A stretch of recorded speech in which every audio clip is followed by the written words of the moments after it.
SFIയുടെ ഗുണവധികാരം വേണ്ട, പക്ഷേ സഖാത്തി okay. Senior government pleader നിയമനവുമായി ബന്ധപ്പെട്ടാണല്ലോ അടുത്തിടെ KSUവും VD സതീശനും തമ്മിൽ നേർക്കുനേർ വന്നത്. ഈ ഒരു ചെറിയ വിഷയം വലിയ വിഷയമായി ആളിക്കത്തി കോൺഗ്രസിന്റെ മുതിർന്ന നേതാക്കളിലേക്ക് വരെ എത്തി. കോൺഗ്രസ് ആകമാനം ഛിന്ന ഭിന്നമായി നീങ്ങുന്ന രീതിയിലാണ് ഇപ്പോൾ കാര്യങ്ങൾ മുന്നോട്ട് പോകുന്നത്.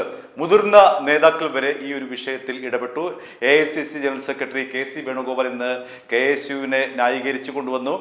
ആഭ്യന്തരമന്ത്രി രമേശ് ചെന്നിത്തല ഈ വിഷയത്തിൽ KSUവിനെ ന്യായീകരിച്ചു. അങ്ങനെ VD സതീശനെ ഒറ്റപ്പെടുത്തിക്കൊണ്ടുള്ള ഈ ഗവൺമെന്റ് പ്ലീഡർ നിയമനവുമായി ബന്ധപ്പെട്ട് കഴിഞ്ഞ ഏതാനും ദിവസങ്ങളായി വലിയ വാദ കോലാഹലങ്ങളാണ് കോൺഗ്രസിൽ നടക്കുന്നത്. അതിനിടയിലാണ് മുൻ മന്ത്രി K ബാബു ഒരു വെടിപൊട്ടിച്ചത്.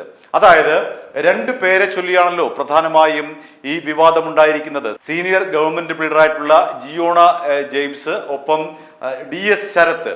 ഇതിൽ ജിയോണ ജെയിംസ് പഴയ SFIക്കാരിയാണ്, DS ശരത്ത് പഴയ ABVP നേതാവാണ്. ഇതാണല്ലോ KSU ഉന്നയിക്കുന്ന പ്രധാനപ്പെട്ട ആരോപണം. ലോയേഴ്സ് കോൺഗ്രസും ആരോപിക്കുന്നത് തന്നെയാണ്. ഇവർ രണ്ടുപേരും, ഒരാള് SFIക്കാരിയും മറ്റൊരാള് ABVPക്കാരനുമായിരുന്നു. ഇവരുടെ പശ്ചാത്തലം പരിഗണിക്കാതെ എന്തിനാണ് മുഖ്യമന്ത്രി VD Satheesan senior government pleader എന്ന തസ്തികയിലേക്ക് ഇവരെ നിയമിച്ചതെന്നാണല്ലോ KSU പ്രധാനമായും ഉയർത്തുന്ന ചോദ്യം. ലോയേഴ്സ് കോൺഗ്രസും ഉയർത്തുന്ന ചോദ്യം അതാണ്. മുഖ്യമന്ത്രി മറുപടി പറഞ്ഞത് ഗവൺമെന്റ് ലോ കോളേജിലെ KSU യൂണിറ്റ് അല്ല ഇക്കാര്യം തീരുമാനിക്കുന്നത്. ഇത്തരം ഉത്തരവാദിത്തപ്പെട്ട വലിയൊരു പോസ്റ്റിലേക്ക് കാര്യങ്ങൾ തീരുമാനിക്കുന്നത് KSUവിന്റെ യൂണിറ്റ് കമ്മിറ്റിയല്ല, മറിച്ച് ഗവൺമെന്റ് ആണ് അത്തരമൊരു സീനിയർ ഗവൺമെന്റ് പ്ലീഡർമാരെ നിയമിക്കുന്നത് എന്ന് VD സതീശൻ പറഞ്ഞത് KSUവിനെ വീണ്ടും പ്രകോപിപ്പിക്കുകയും KSU അതിനെതിരായിട്ട് വലിയൊരു തോതിൽ VD സതീശന് എതിരെ രംഗത്ത് വരികയും KSUവിന്റെ സംസ്ഥാന അധ്യക്ഷൻ അലോഷ്യസ് സേവ്യർ പരസ്യമായി മുഖ്യമന്ത്രിയെ വിമർശിക്കുന്ന രീതിയിലേക്ക് വരെ കാര്യങ്ങൾ നീങ്ങി. അതിനിടയിലാണ് വളരെ നിർണായകമായിട്ടുള്ള ഒരു പ്രഖ്യാപനവുമായി മുൻ മന്ത്രി K ബാബു രംഗത്ത് വന്നത്. അദ്ദേഹം പറഞ്ഞത് പ്രധാനപ്പെട്ട ഒരു കോൺഗ്രസിന്റെ MP ആണ്, ആ യുവ MP ആണ് ജിയോണ ജെയിംസിനെ സീനിയർ ഗവൺമെന്റ് പ്ലീഡറായി സർക്കാരിനോട് ശുപാർശ നൽകിയത്. അവിടെ ബാബു രണ്ട് പേരുടെ കാര്യം എടുത്തു പറഞ്ഞു. ആ MP എന്ന് പറയുന്നത്, യുവ MP എന്ന് പറയുന്നത്, ഒന്ന് ഷാഫി പറമ്പിലല്ല, രണ്ടാമത് യുവ MP പറയുന്നത് ഹൈബി ഈഡനല്ല. പിന്നെ ആരാണ് ആ യുവ MP എന്നുള്ളതായി ചോദ്യം. ആ യുവ MP എന്ന് പറയുന്നത് ഇടുക്കിയിൽ നിന്നുള്ള ഡീൻ കുര്യാക്കോസ് ആണ്. ഡീൻ കുര്യാക്കോസ് ആണ് ആ MP എന്നിപ്പോൾ വെളിപ്പെടുത്തിയിരിക്കുന്നു. അതിനു മുൻപായി K ബാബുവിന്റെ വാക്കുകൾ കേൾക്കാം. 1974 മറ്റോ ഞാൻ KSU വിട്ടതാ. KSUമായി ബന്ധപ്പെട്ട ഒരു കാര്യത്തിലും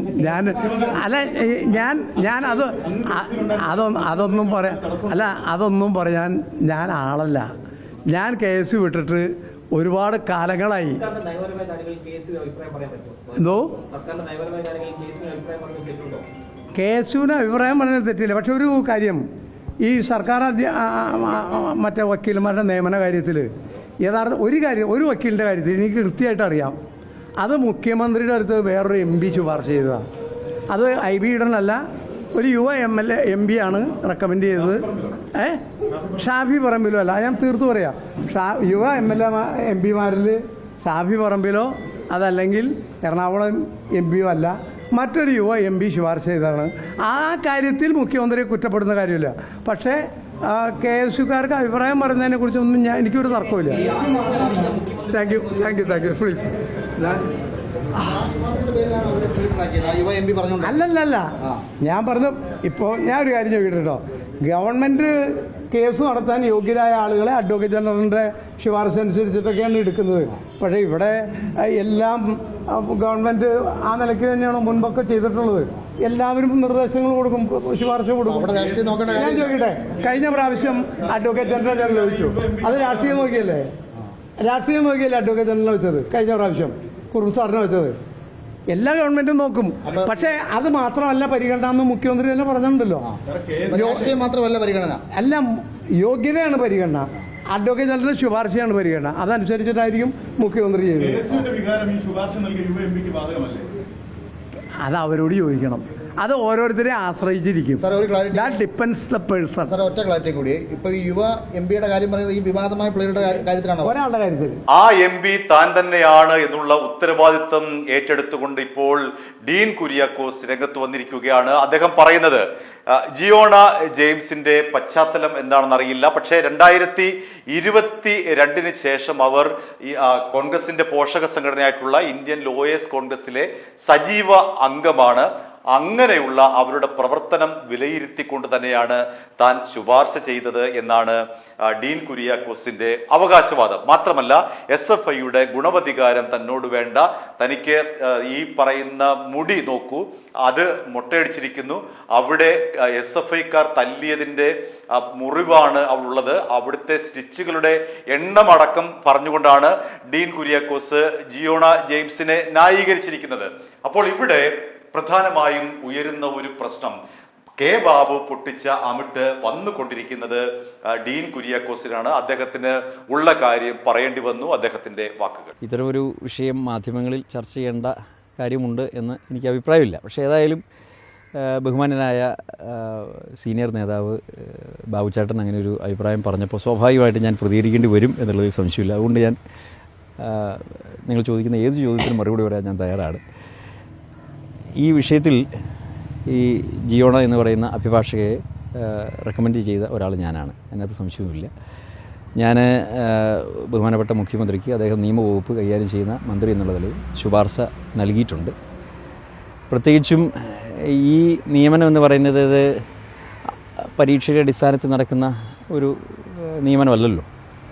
സ്വാഭാവികമായും റെക്കമെൻഡേഷൻ ആവശ്യമായിട്ട് വരും, യോഗ്യതയുടെ അടിസ്ഥാനത്തിൽ സെലക്ഷനും ആവശ്യമായിട്ട് വരും. ഇതൊരു സെലക്ഷൻ പ്രോസസ്സാണ്. അപ്പോൾ അതിൻ്റെ ഭാഗമായി ഇപ്പോൾ ജനപ്രതിനിധികളായിട്ടുള്ള ഞങ്ങളെപ്പോലെയുള്ള ആളുകളുടെ മുമ്പിൽ ഒരുപാട് റെക്കമെൻഡേഷൻസ് സാധ്യതകൾ നിരവധിയാണ്. അപ്പോൾ ഈ പറയപ്പെടുന്ന വ്യക്തിയുമായി എനിക്ക് പരിചയമുള്ളതാണ്. അപ്പോൾ സ്വാഭാവികമായിട്ടും ഈ പറയുന്നതുപോലെ ഒരു ശുപാർശ നൽകേണ്ടി വരുന്ന ഒരു സാഹചര്യം. അപ്പോൾ എൻ്റെ മുൻപിൽ ഞാൻ പരിശോധിക്കേണ്ടതായിട്ടുള്ള എല്ലാ മാനദണ്ഡങ്ങളും ഞാൻ പരിശോധിച്ചിട്ടുണ്ട്. ഇപ്പോൾ ബഹുമാനപ്പെട്ട മുഖ്യമന്ത്രി ആ അഭിഭാഷകയുമായി ബന്ധപ്പെട്ടുള്ള കാര്യങ്ങളെല്ലാം പറഞ്ഞിട്ടുള്ളതാണ്. എങ്ങനെ ആ ഒരു സെലക്ഷൻ പ്രോസസ്സിലേക്ക് എത്തി എന്നുള്ളതിനെ സംബന്ധിച്ച് വിശദീകരിച്ചിട്ടുണ്ട്. അതിനപ്പുറത്തൊന്നും പറയാൻ ഞാൻ ആളല്ല. പക്ഷേ ശുപാർശ നൽകിയിട്ടുള്ള വ്യക്തി എന്നുള്ള നിലയിൽ എനിക്ക് 100% ബോധ്യത്തിൻ്റെ അടിസ്ഥാനത്തിലാണ് ആ ഒരു പോസ്റ്റിൽ സ്യൂട്ടബിളായിട്ടുള്ള ഒരാളാണ് ഈ അഭിഭാഷക എന്ന് ബോധ്യപ്പെട്ടതിൻ്റെ അടിസ്ഥാനത്തിൽ തന്നെയാണ് ഞാൻ ബഹുമാനപ്പെട്ട മുഖ്യമന്ത്രിക്ക് ശുപാർശ കത്ത് നൽകി. അവരുടെ പശ്ചാത്തലം നോക്കിയിട്ടില്ല എന്നൊരു വിമർശനമാണ് ഇപ്പോൾ വരുന്ന. ഒരു പഴയ SFI ബാക്ക്ഗ്രൗണ്ട് ഉള്ള ആളാണ് എന്നാണ് പറയുന്നത്. ആ വിഷയത്തെക്കുറിച്ച് സംസാരിക്കുമ്പോൾ കുറച്ചുകൂടി വിശദീകരിക്കേണ്ടതായിട്ട് വരും. എന്തുകൊണ്ടെന്നാൽ നമ്മുടെ മുൻപിൽ ഇപ്പോൾ ഒരു കാര്യം വരുമ്പോൾ, ഇപ്പോൾ നിങ്ങളല്ലെങ്കിൽ ചോദിക്കുന്ന ചോദ്യം മുൻകാലഘട്ടത്തിൽ SFI ആണോ KSU ആണോ എന്നുള്ളതാണ്. ഇപ്പോൾ എന്നെ സംബന്ധിച്ചിടത്തോളം അവർ അഭിഭാഷക എന്നുള്ള നിലയിൽ ഞാൻ പരിചയപ്പെടുന്നു. അവർ എൻ്റെ അടുക്കൽ വരുമ്പോൾ അവരേത് സംഘടനയിൽ പ്രവർത്തിക്കുന്നു, അവരുടെ ബാക്ക്ഗ്രൗണ്ട് എന്താണ് എന്നാണ് ഞാൻ അന്വേഷിക്കേണ്ടത്. എനിക്ക് 100% ബോധ്യപ്പെട്ടു അവർ ഇന്ത്യൻ ലോയേഴ്സ് കോൺഗ്രസ് എന്ന് പറയുന്നത് കോൺഗ്രസ് പാർട്ടിയുടെ ഔദ്യോഗികമായിട്ടുള്ള അഭിഭാഷകരുടെ സംഘടനയാണ്. ആ സംഘടനയിൽ 2022 മുതൽ ആക്റ്റീവ് മെമ്പറായി പ്രവർത്തിക്കുന്ന വ്യക്തിയാണ് അവർ. അത് 100% എനിക്ക് ബോധ്യമുണ്ട്, ഞാൻ ബോധ്യപ്പെട്ടു. മാത്രമല്ല അതിനെ സംബന്ധിച്ച് ഇനി കൂടുതൽ ചർച്ച ആവശ്യമുണ്ടെങ്കിൽ എനിക്കറിയത്തില്ല. ഏതായാലും ആ കാര്യത്തിൽ ബഹുമാനപ്പെട്ട മുഖ്യമന്ത്രിയും കാര്യങ്ങൾ വിശദീകരിച്ചിട്ടുണ്ട്. അപ്പോൾ ലോയേഴ്സ് കോൺഗ്രസിൻ്റെ ഔദ്യോഗിക അംഗമായിട്ടുള്ള ഒരു അഭിഭാഷകയെ റെക്കമെൻഡ് ചെയ്യുന്നതിൽ എന്ത് തെറ്റാണുള്ളത്? പിന്നെ മുൻകാലഘട്ടങ്ങളിൽ അവർ ഇനി SFI ആണോ KSU ആണോ എന്നൊക്കെ ചോദിച്ചു കഴിഞ്ഞാൽ അവർ എന്തു ആയിക്കൊള്ളട്ടെ എന്നുള്ളതാണ് എൻ്റെ അഭിപ്രായം. കാരണം അവർ 2022 മുതൽ പിണറായി വിജയൻ കേരളത്തിൻ്റെ മുഖ്യമന്ത്രിയായി കേരളം അടക്കി ഭരിച്ചുകൊണ്ടിരുന്ന സമയത്ത് ഇന്ത്യൻ ലോയേഴ്സ് കോൺഗ്രസിൽ അംഗമായി ഒരു അഭിഭാഷക പ്രവർത്തിക്കുന്നു എന്ന് പറഞ്ഞാൽ അതൊരു അയോഗ്യതയായി എനിക്ക് തോന്നുന്നില്ല. അതൊരു അയോഗ്യതയാണോ എനിക്കറിയത്തില്ല. അത് ഈ കാര്യത്തിൽ അപ്പോൾ അതുകൊണ്ട് ആ കാര്യത്തിൽ എനിക്ക് 100% ബോധ്യമുണ്ട് എന്ന് ഞാൻ പറയുന്നതിന് വേണ്ടിയിട്ടാണ് ഞാനത് പറഞ്ഞത്. ഉൾപ്പെടെ മറ്റൊരു നിലപാട് സ്വീകരിച്ച സംസ്ഥാന ഇത്തരത്തിൽ വലിയ തരത്തിലൊരു ചർച്ചയായി നിൽക്കുകയാണല്ലോ. അപ്പോൾ ഈ അത്തരത്തിൽ ഈ നിയമനവുമായി ബന്ധപ്പെട്ട് തന്നെ അപ്പോൾ ഇത്തരം ബാക്ക്ഗ്രൗണ്ടുകളുള്ള അല്ലെങ്കിൽ BJPയുമായി ബന്ധമുള്ള CPയുമായി ബന്ധമുള്ളവരെയൊക്കെ നിയമിക്കുന്നു, അത് ശരിയല്ല എന്ന് പറയുന്ന വലിയൊരു തരത്തിൽ ചർച്ചകൾ നടക്കുമ്പോഴാണ് ഇങ്ങനെയൊരു വാർത്ത പുറത്തു വരുന്നത്. അപ്പോൾ അതുകൊണ്ടാണൊരു സ്വാഭാവികമായ ചോദ്യം ഉയരുന്നത്. എൻ്റെ രാഷ്ട്രീയ പശ്ചാത്തലം അല്ലെങ്കിൽ എൻ്റെ പ്രവർത്തന ശൈലി കണ്ടിട്ടുള്ള ആളുകൾക്കാർക്കും ഞാനൊരു SFIയെ പിന്തുണയ്ക്കുന്ന അതല്ലെങ്കിൽ ഇടതുപക്ഷത്തെ പിന്തുണയ്ക്കുന്ന ഒരു നിലപാട് സ്വീകരിച്ചു എന്ന് പറയാൻ പറ്റും എന്നെനിക്ക് തോന്നുന്നില്ല. ഞാൻ ആകാം, അഭിപ്രായങ്ങൾ ആർക്ക് വേണമെങ്കിലും ആകാം. ഇപ്പം നിങ്ങൾക്ക് എൻ്റെ തല കണ്ടാൽ മനസ്സിലാകും. ഞാനിപ്പോൾ തല മുട്ടയടിച്ചിരിക്കുന്നതുകൊണ്ട് ഇത് 14 സ്റ്റിച്ച് SFIക്കാർ അടിച്ചതാണ്. മനസ്സിലായില്ലേ? ഞാൻ KSU സംഘടനാ പ്രവർത്തന രംഗത്ത് നിൽക്കുമ്പോൾ SFIക്കാർ ക്രിക്കറ്റ് ബാറ്റും ക്രിക്കറ്റ് സ്റ്റമ്പും വെച്ച് എന്നെ അടിച്ച് എന്നെ മർദ്ദിക്കുന്നത് കണ്ട ആളുകൾ പറഞ്ഞ് ഞാൻ മരിച്ചു പോയി എന്ന് വിചാരിച്ചു എന്നാണ്. മനസ്സിലായില്ലേ? അതുകൊണ്ട് SFIയുടെ ഗുണവധികാരമൊന്നും എന്നോട് ആരും പറയേണ്ട കാര്യമൊന്നുമില്ല. SFI എന്താണെന്നും അവർ എത്രത്തോളം ഫാസിസ്റ്റ് നിലപാടുകളുമായി മുൻപോട്ട് പോകുന്ന സംഘടനയാണെന്നും ഒക്കെ എനിക്കറിയാം. ഇനി ഞാൻ MP ആയി പ്രവർത്തിക്കുന്നു. ഞാൻ യൂത്ത് കോൺഗ്രസിൻ്റെ സംസ്ഥാന പ്രസിഡൻ്റായി 7 വർഷക്കാലം പ്രവർത്തിച്ച ആളാണ്. സംഘടനാ പ്രവർത്തകരുടെ വികാരം എന്ത് എന്നുള്ളതിനെക്കുറിച്ചൊക്കെ എനിക്ക് നന്നായിട്ടറിയാം. നിങ്ങൾ ഇപ്പോഴും ഗൂഗിൾ സെർച്ച് ചെയ്ത് നോക്കൂ. ഇന്ത്യ രാജ്യത്ത് ഏറ്റവും കൂടുതൽ കേസിൽ പ്രതിയായിട്ടുള്ള MP ആരാണ്? നിങ്ങൾ നോക്ക്. ഞാൻ 2019 മത്സരിക്കുമ്പോൾ എൻ്റെ പേരിലുള്ള കേസുകളുടെ എണ്ണം, അത് ഞാൻ നമ്പറൊന്നും ഇവിടെ പറയുന്നില്ല, ഏതായാലും അത് ഒരു നല്ല നമ്പറാണ്. ഇന്ത്യ രാജ്യത്ത് ഏറ്റവും കൂടുതൽ കേസുള്ള MP ആരെന്ന് ചോദിച്ചു കഴിഞ്ഞാൽ അത് ഞാനാണ്. എന്തുകൊണ്ടുണ്ടായി? ഞാൻ സംഘടനാ പ്രവർത്തന രംഗത്ത് പ്രതിപക്ഷ പ്രവർത്തനങ്ങളുമായി മുൻപോട്ട് പോയതിൻ്റെ ഭാഗമായിട്ടുണ്ടായതാണ്. അതുകൊണ്ട് പ്രതിപക്ഷ പ്രവർത്തനങ്ങൾ, വിദ്യാർത്ഥി യുവജന സംഘടനാ പ്രവർത്തനം എങ്ങനെയാണ് എന്നുള്ളതിനെക്കുറിച്ച് എനിക്കറിയാം. ഞാൻ 56 ദിവസം ജയിലിൽ കിടന്നിട്ടുള്ള ആളാണ് KSUവിൻ്റെയും യൂത്ത് കോൺഗ്രസിൻ്റെയും കാലഘട്ടത്തിൽ. അങ്ങനെ KSU പൊട്ടിച്ച ഒരു അമിട്ട് വലിയൊരു മാലപ്പടക്കമായി കോൺഗ്രസിൽ ആളിക്കത്തുകയാണ്.